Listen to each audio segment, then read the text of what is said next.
Bismillahirrahmanirrahim.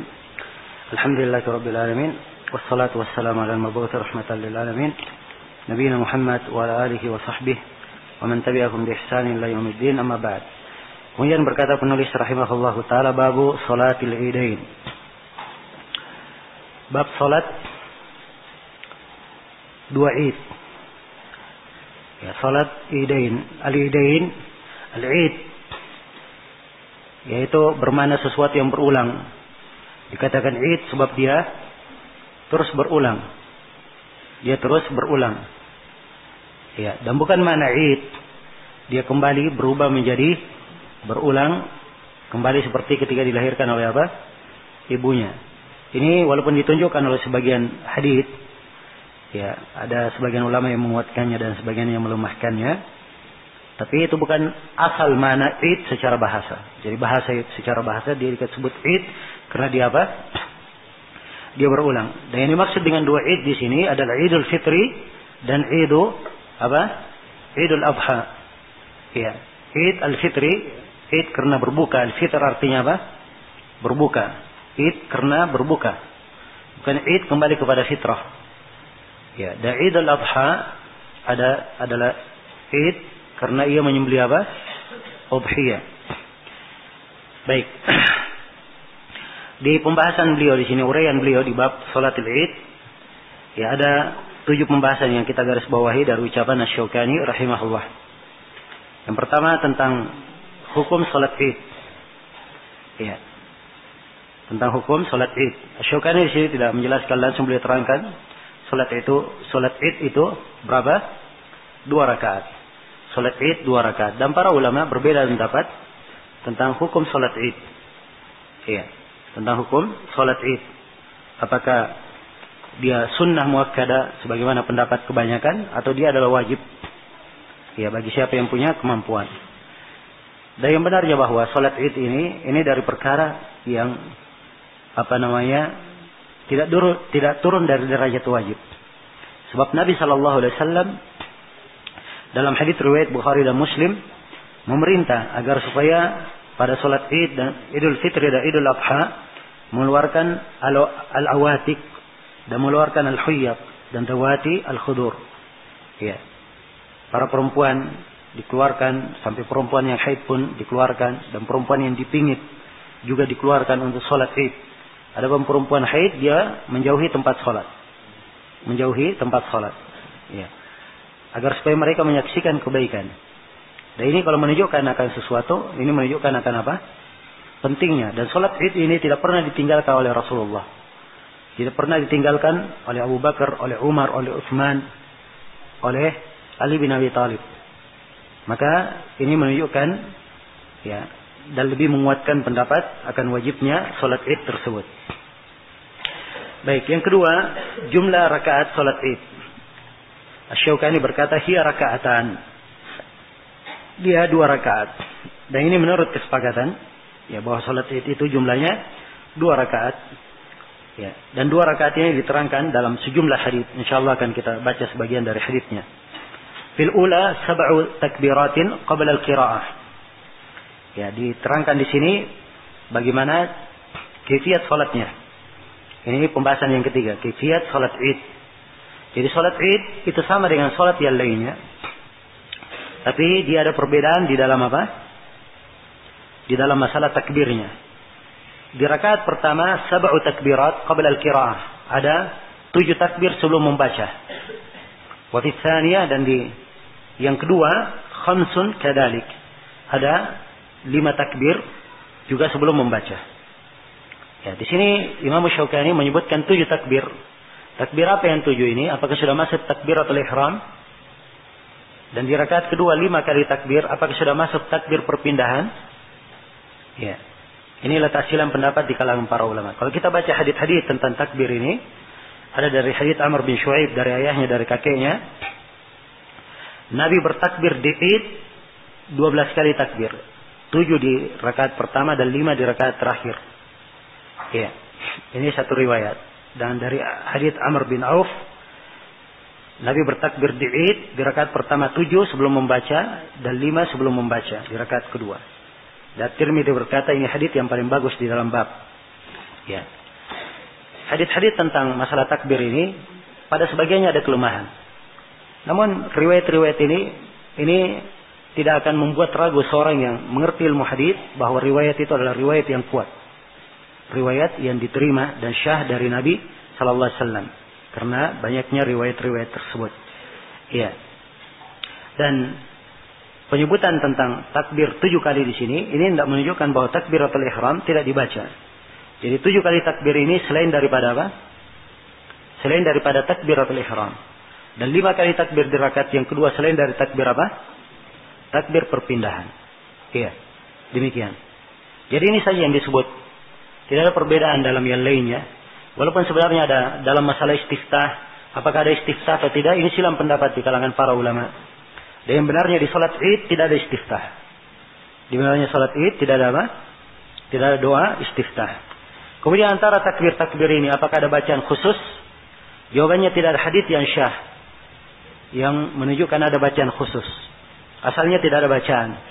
Ya, tapi seorang imam itu melihat keadaan makmum. Jangan dia takbir terlalu cepat sehingga makmumnya tidak bisa apa?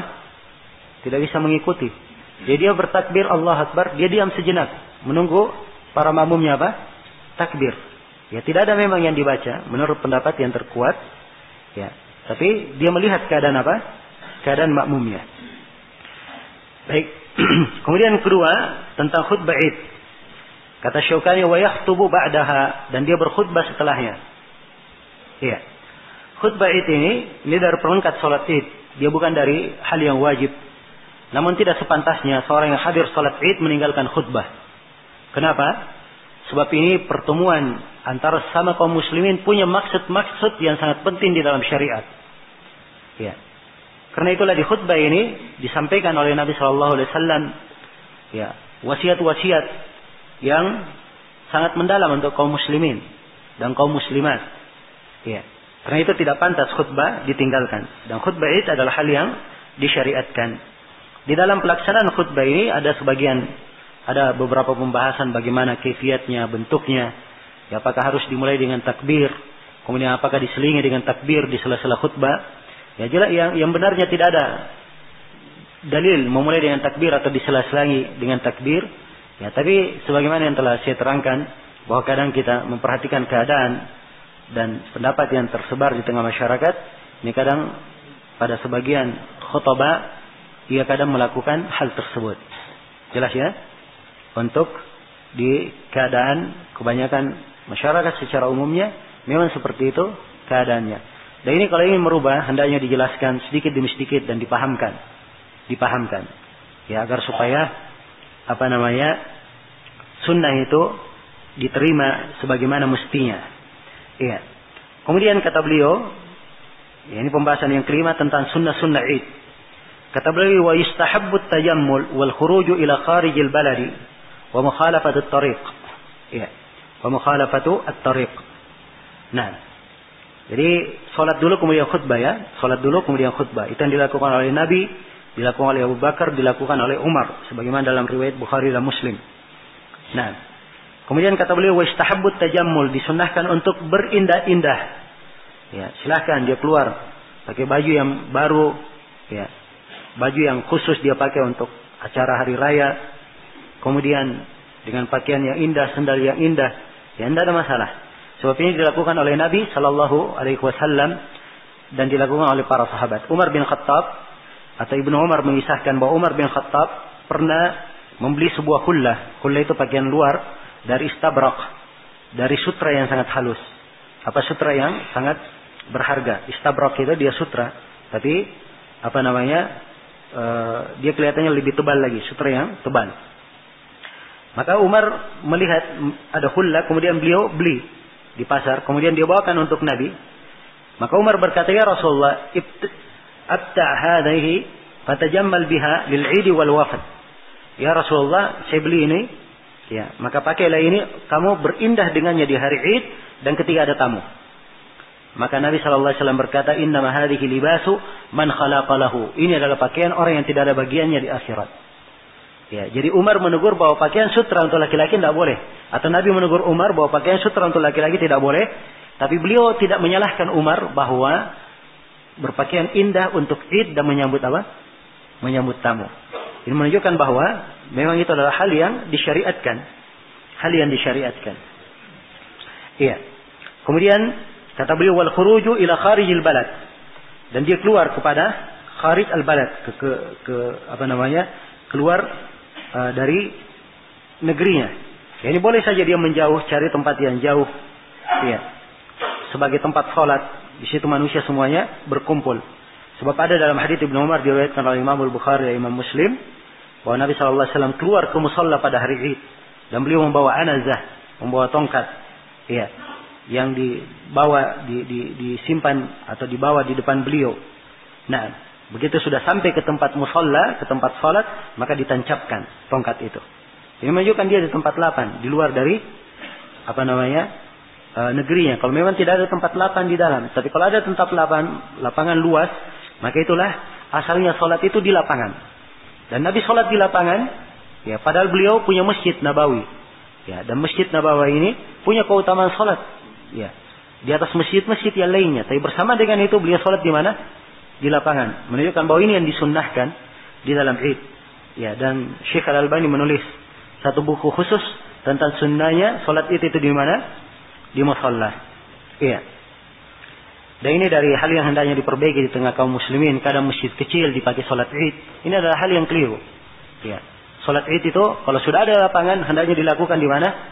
Di lapangan dan tempat-tempat yang manusia berkumpul di situ lebih banyak. Orang-orang yang berada di masjid hendaknya datang ke mana? Ya, datang ke lapangan. Ya, datang ke lapangan. Nah. Baik. Kemudian kata beliau wa mukhalafatut thariq.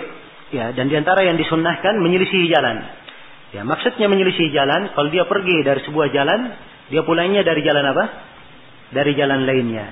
Ini berdasarkan hadits Jabir, riwayat Al-Bukhari, dan juga datang dari hadits Abu Hurairah, riwayat Muslim. Ya, karena Nabi sallallahu alaihi wasallam idza kana yaum Id khalafat tariq. Adalah Nabi sallallahu alaihi wasallam apabila hari Id, beliau menyelisihi jalan. Menyelisihi jalan. Nah, kemudian kata beliau wal aklu qabla al-khuruj fil fitri dun al-adha. Dan makan, disunahkan makan sebelum keluar untuk salat Id. Untuk keluar untuk salat Idul Fitri. Adapun Idul Adha tidak apa? Tidak makan sunnahnya. Ini penjelasan sunnah. Kalau mau keluar untuk salat Id, sunnahnya apa? Dia makan dahulu.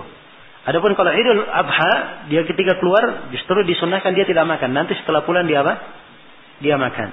Dan ini berdasarkan hadits Buraidah yang diriwayatkan oleh Ibnu Majah, Tirmidzi, Imam Ahmad dan selainnya, adalah Rasulullah SAW la yaghdu yawmal fitr hatta ya'kul. Beliau tidak pergi ke Idul Fitri sampai beliau makan. Wa la ya'kulu yawmal adha hatta yarji'. Dan beliau di Idul Adha beliau tidak makan sampai beliau kembali. Sampai beliau kembali. Dan di dalam hadits Abdullah bin Busur, riwayat Abu Daud dan Ibnu Majah, diterangkan bahwa atau bukan ini ya, ada di riwayat yang lain, ya. Baik. Riwayat sebelumnya, riwayat Anas bin Malik, hadits Anas bin Malik riwayat Al-Bukhari. Karena Nabi sallallahu alaihi wasallam la yabdu yawm al-fitri hatta ya'kulu tamarat wa ya'kuluhunna witran. Nabi sallallahu alaihi wasallam tidak pergi salat Idul Fitri sampai beliau makan beberapa korma. Dan beliau makan kormanya ganjil. Iya. Memang sunnahnya makan korma, tapi kalau dia ada makanan yang lain tidak ada masalah dia makan. Tidak ada masalah dia makan. Yang jelas yang dimaksudkan dia makan. Karena syariatnya Idul Fitri melambangkan apa? Berbuka. Ya, maka dia makan sebelum dia ke lapangan. Kalau Idul Adha adalah menyembelih. Karena itu Nabi sallallahu alaihi wasallam beliau berangkat ke lapangan dan beliau setelah pulang baru menyembelih sembelihannya, kemudian beliau makan dari sembelihan tersebut untuk menampilkan simbol-simbol Islam yang memang disyariatkan di hari itu. Ya, yang disyariatkan di hari tersebut. Baik. Kemudian kata beliau, wa waqtuha, sekarang penjelasan tentang waktunya. Ini pembahasan yang kelima, waktu salat Id. Wa waqtuha ba'da irtifa'i syamsi qadra rumhin ila zawal. Ya, dan waktu salat Id ini setelah tingginya matahari. Setelah tingginya matahari sebatas satu rumah, sekadar satu rumah. Satu rumah ini satu tombak sampai az-zawal, sampai tergelincirnya matahari. Jadi ini waktu pelaksanaan. Ketika matahari terbit setinggi satu tombak, Itu awal waktu pelaksanaan sholat id. Dan berakhir sampai waktu apa? Waktu zawal. Tergelincirnya matahari. Sampai waktu tergelincirnya matahari. Dan ini berdasarkan hadits Abdullah bin Busur. Riwayat Abu Dawud dan Ibnu Majah. Ya. Di mana beliau keluar bersama manusia pada Idul Fitri atau Idul Adha. Maka beliau waktu itu mengingkari ya, imamnya yang terlambat. Dan beliau berkata, inna kunna qad farakna sa'atana hadhihi wa dhalika hina tasbih. Ya, kata beliau, sungguhnya kami sudah selesai di masa Nabi, id bersama Nabi di saat yang seperti ini. Dan waktu itu ketiga tasbih. Ya, ketiga tasbih inilah yang ditafsirkan di sini oleh Syaukani. Matahari mulai tinggi, setinggi satu tombak, dan memang ada riwayat yang lain menjelaskan tentang kadar satu tombaknya sampai tergelincirnya matahari. Itu semuanya tercakup dalam kata hina tasbih. Iya. Kemudian kata beliau, wala adana fiha wala iqamah. Tidak ada adan di dalam id dan tidak ada qamat. Ya, tidak ada adan dan qamat dalam salat id. Ini berdasarkan hadits Jabir bin Samurah, riwayat Muslim, "Shallaitu ma'an Nabi sallallahu alaihi wasallam al-id ghairu marratan wala marrataini bi ghairi adanin wala iqamah." Saya salat bersama Nabi sallallahu alaihi wasallam salat id bukan sekali, bukan pula dua kali. Dan salat id yang kami salati bersama Nabi tidak ada adannya dan tidak ada apa? Tidak ada qamatnya. Ya, tidak ada adan, tidak ada qomat, tidak ada mimbar yang dikeluarkan. Ya, asalnya begitu. Nabi sallallahu alaihi wasallam berkhutbah. Nah, jelas ya? Andai kata disyariatkan mimbar, maka akan dikeluarkan oleh para sahabat. Ya. Kalau memang itu diperlukan supaya khatibnya dilihat, maka itu juga alasan ada di masa Nabi. Tapi Nabi ketika tidak melakukannya, maka ini menunjukkan bahwa itu adalah hal yang tidak disyariatkannya. Nah, dan khutbah sekarang ini alhamdulillah dimudahkan. Ya, khutbah bisa didengarkan oleh seluruh yang hadir. Walaupun sangat banyak sekali. Laki-laki dan perempuan. Di masa Nabi ketika Nabi berkhutbah. Ya, pernah suatu saat kaum perempuan tidak mendengar khutbah beliau. Maka beliau setelah itu memberikan khutbah khusus untuk kaum perempuan. Jadi khutbah khusus ini alasannya karena apa? Karena kaum perempuan tidak dengar. Ya, karena itu ya, untuk masa sekarang ini mikrofon sudah dicapai untuk semua yang hadir, maka tidak ada keperluan untuk memberikan khutbah khusus untuk siapa? Untuk kaum perempuan. Kalau ingin diberikan nasihat khusus, disampaikan di dalam khutbah. Disampaikan di dalam khutbah. Dan memang di Idul Fitri, hendaknya nasihat-nasihat itu adalah nasihat yang terpilih. Dan nasihat yang disampaikan untuk seluruh lapisan. Ya. Untuk seluruh lapisan orang yang hadir di situ. Ya, dan inilah yang disayangkan di acara-acara besar seperti Idul Fitri, Idul Adha, di hari Jumat. Ya, justru khutbah-khutbah yang disampaikan adalah khutbah yang kadang jauh dari keadaan kaum muslimin. Ya. Nah, jauh dari keadaan kaum muslimin. Dan ini adalah hal yang kadang menyedihkan. Sehingga kadang kita lihat banyak dari kaum muslimin menghadiri id-id tersebut, apakah Jumat maupun dua id yang lainnya. Ya. Kadang tidak ada semangat mendengar khutbah juga, ngantuk-ngantuk. Ya. Ada yang cerita dan seterusnya. Ya, sebab kadang khatibnya sendiri yang ceritanya ngelantur sana sini. Ya. Jelas ya? Dan kadang tidak ada hubungannya dengan apa? Tidak ada hubungannya dengan khutbah. Tidak ada hubungannya dengan zikir. Ya, padahal yang diinginkan adalah zikir, mengingat Allah Subhanahu wa taala. Maka ini perlu diperhatikan. Perlu diperhatikan. Iya. Kemudian baik, selesai ya pembahasan tentang salat al-Idain. Kemudian kata beliau babu salatil khauf. Bab tentang salat al-khauf. Nah. Kata beliau qad shallaha Rasulullah sallallahu alaihi wasallam ala sifatin mukhtalifah. Rasulullah sallallahu alaihi wasallam telah melakukannya, ya. Telah melakukan salat al-khauf ini di atas sifat-sifat yang mukhtalifah, beraneka ragam. Ya. Kulluha mujzi'ah, semuanya boleh. Wa idza ishtadda al-khawfu waltahama al-qital sallaha ar-rajil war-rakib. Apabila takutnya itu sangat genting dan peperangan sangat dahsyat, maka orang yang berjalan dan orang yang menunggang kuda dia tetap melakukan salat. Ya, walaupun tidak menghadap kiblat, walaupun hanya sekedar isyarat. Sekedar isyarat. Baik, ini ucapan Asy-Syaukani dalam salatul khauf. Ada 3 pembahasan yang kita garis bawahi. Yang pertama tentang syariat salat khauf. Ya, salatul khauf ini salat yang dilakukan karena khauf. Maka kata salat khauf ini penyandaran salat kepada sebabnya. Ya, salat disebabkan karena apa? Karena khauf, ada takut. Ya. Apakah karena ada musuh di keadaan perang, Ataupun di keadaan yang lain, ya misalnya seorang ya salat dikhawatirkan ada banjir yang datang misalnya, tidak ada masalah melakukan salat khauf. Atau orang yang berada di tengah hutan, ya khawatir ada binatang buas misalnya, maka tidak ada masalah melakukan apa? Salatul khauf. Jadi jangan dianggap bahwa salatul khauf ini khusus di mana? Di perang saja. Perang salah satu dari keadaan khauf. Dalam keadaan yang apa? Mengkhawatirkan. Tapi keadaan mengkhawatirkan yang lainnya boleh melakukan apa? Salatul khauf. Jelas ya? Jadi ini tentang syariat salat khauf. Dan syarat khauf ini disyariatkan, ya. Pensyariatannya ada di dalam Al-Quran. Ada di dalam Al-Quran, ya. Apa? Wa idza kunta fihim fa aqamta lahumus salata faltakum ta'ifatun ila akhir ayat. Apabila engkau di tengah mereka dan kamu tegakkan pada mereka salat, maka hendaknya atas satu kelompok yang berdiri dan seterusnya. Dalam kelanjutan ayat yang menjelaskan tentang apa? Tentang salatul khauf. Maka ini dari ayat Al-Quran yang menjelaskannya. Dan hadits Rasulullah SAW itu beraneka ragam hadits yang menjelaskan tentang kaifiyat salat khauf. Beraneka ragam bentuknya. Beraneka ragam bentuknya. Maka inilah yang diterangkan di sini oleh Syaukani, dan ini pembahasan kita yang kedua, bentuk-bentuk salatul khauf. Kata Imam Syaukani, qad shallaha Rasulullah sallallahu alaihi wasallam.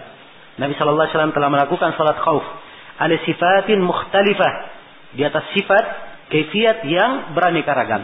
Ya, bentuknya beraneka ragam. Kaifiyatnya. Ya, mungkin kita baca dari ayatnya di di surah An-Nisa yang merupakan dasar tuntunan di dalam salatul khauf ini. Ya.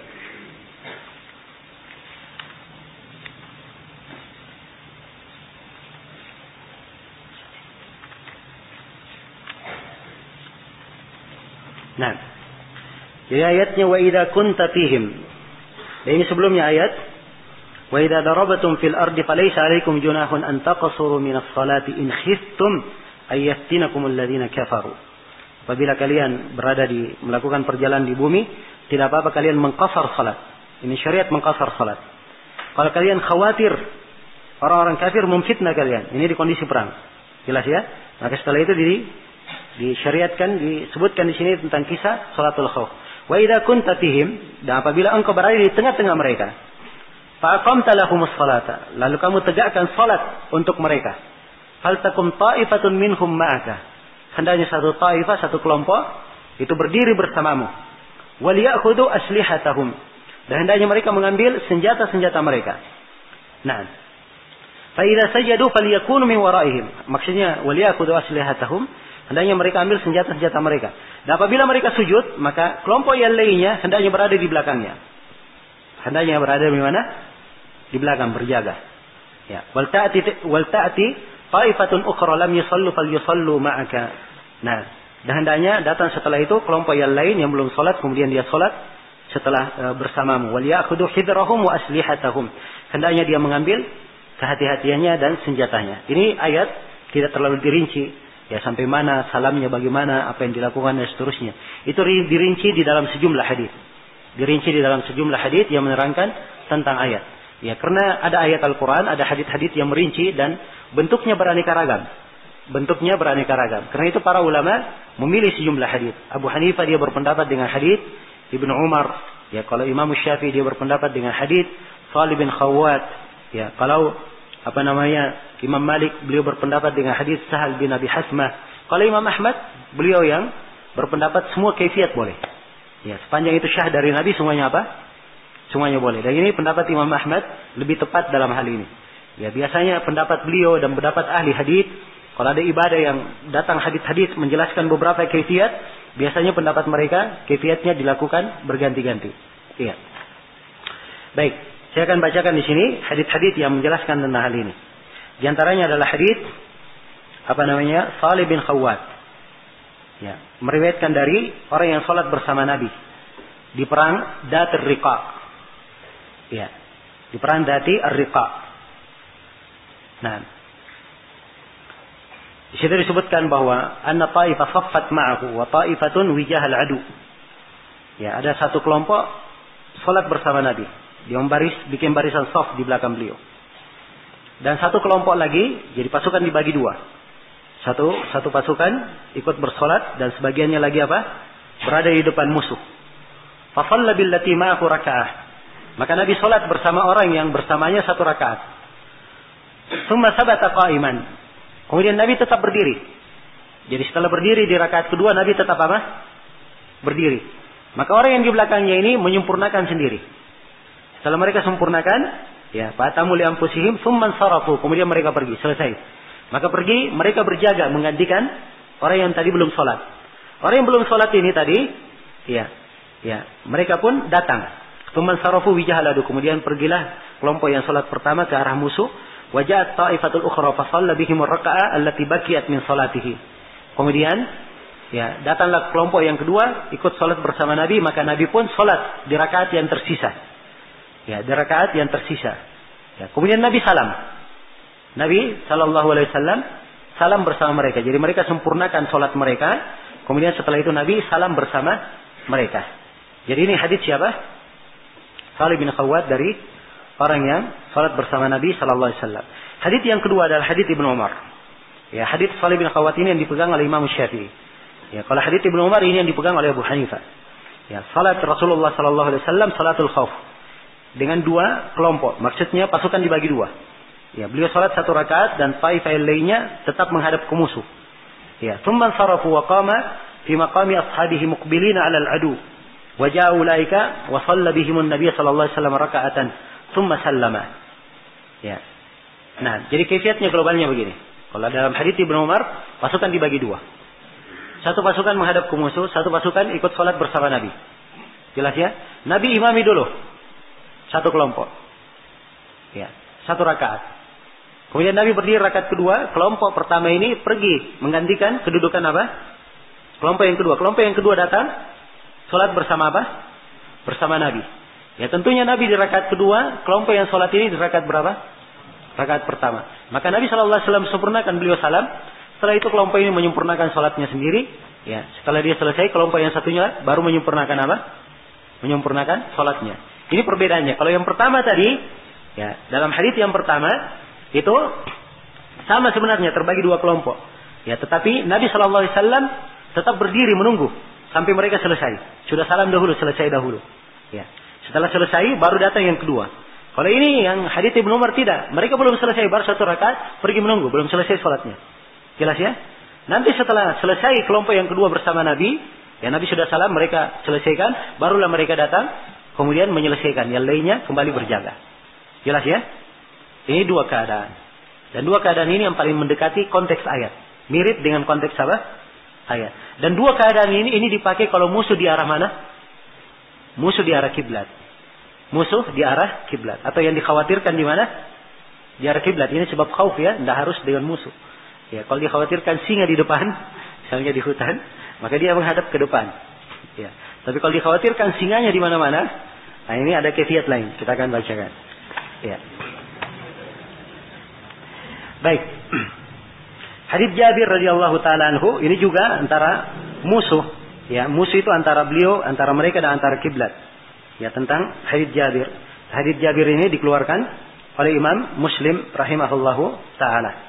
Ya. Kisahnya dalam hadits Jabir ini, nah, mereka pasukan dibagi menjadi 2, Nabi takbir, maka jadi pasukan dibagi menjadi 2. Nabi takbir. Ya, pasukan dibagi menjadi 2 ya, sekaligus sholat bersama Nabi. Nabi takbir, semuanya ikut takbir. Semuanya ikut takbir. Jelas ya? Nabi ruku, maka semuanya ikut ruku. Ya, Nabi i'tidal, semuanya ikut apa? I'tidal. Ya, begitu Nabi sujud, maka shaf yang di belakangnya, ya, shaf yang di belakangnya itu ikut sujud bersama Nabi. Shaf yang di belakang Nabi. Shaf yang kedua di belakangnya tetap berdiri. Tetap berdiri menghadapi apa? Menghadapi musuh. Begitu Nabi selesaikan sujudnya dan shaf yang ikut bersama Nabi selesaikan sujudnya, Nabi sudah berdiri, shaf yang di belakangnya berdiri, baru shaf yang kedua turun untuk apa? Untuk sujud. Mereka menyelesaikan sujudnya. Setelah sujud selesai, baru berdiri bareng lagi. Ya, kemudian dilakukan sama dengan apa? Rakaat yang pertama. Nah, dilakukan sesuai dengan rakaat yang pertama. Dan ketika sudah duduk bersama, apa?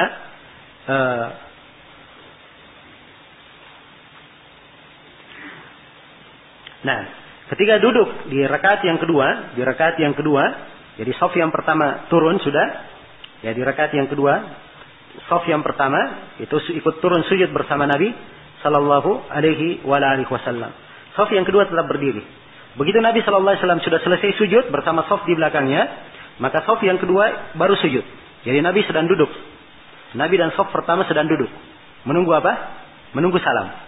Ya, maka shaf yang kedua baru sujud sampai begitu mereka sudah selesai sujudnya mau salam, barulah mereka salam berbarengan. Nabi sallallahu alaihi wasallam salam berbarengan.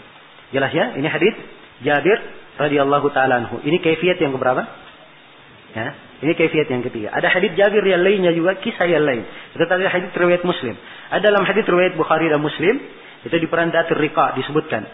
Jadi pasukan dibagi dua. Dibagi menjadi dua. Ya, Nabi sallallahu alaihi wasallam pertama imam salat bersama al-qaum 2 rakaat. Jadi sekaligus 2 rakaat sampai selesai.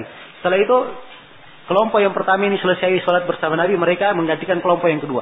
Kelompok yang kedua datang lagi salat, Nabi imami lagi 2 rakaat. Jadi Nabi salatnya berapa rakaat? 4 rakaat, mereka salatnya berapa? 2 rakaat, 2 rakaat. Jelas ya? Ini kaifiyat yang ketiga.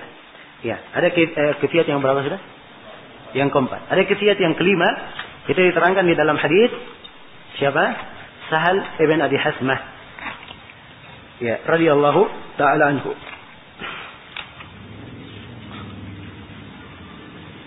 Ini kita masuk salat Id ya. Baik. Ya, hadis Sahal bin Abi Hasmah. Ya. Beliau salat mengimami satu kelompok. Ya, dibagi dua.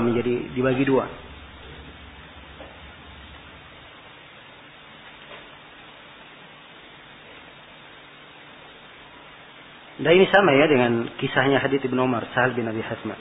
Dia sama kisahnya, saya baru perhatikan juga. Nah, sama dengan kisah. Jadi, beliau salat dengan satu kelompok, mengimam 1 rakaat, menghadapi dan satu kelompok lagi menghadap ke musuh. Dan Nabi tetap berdiri. Ya, mereka yang di belakang ini menyempurnakan salatnya. Lalu mereka pergi menggantikan kelompok yang kedua. Lalu kelompok yang kedua datang, kemudian Nabi mengimami mereka rakaat yang kedua. Kemudian mereka menyempurnakan salatnya lagi, kemudian Nabi salam bersama mereka. Ini mirip kaifiyat yang mana? Mirip kaifiyat? Ya, kaifiyat yang pertama tadi ya, mirip kaifiyat yang pertama. Ya, dari hadits Salih bin Khawwat. Nah, da'amman sallama an-nabi itu mungkin yang diinginkan adalah Sahal bin Abi Hasmah. Radhiyallahu taala anhu. Cuma ada riwayat yang lain, kaifiyat yang lain itu yang dipegang oleh Imam Malik di riwayat Al-Muwatta. Riwayatnya secara mauquf. Ya, yang jelas kaifiyat ini ada kaifiyat yang kalau kaifiyat hadits Jabir tentunya ini musuh harus dikiblat sebab dia semuanya ikut salat kan begitu. Ya, ikut salat bersama Nabi. Kalau musuhnya ada di belakang, enggak mungkin mereka semuanya salat.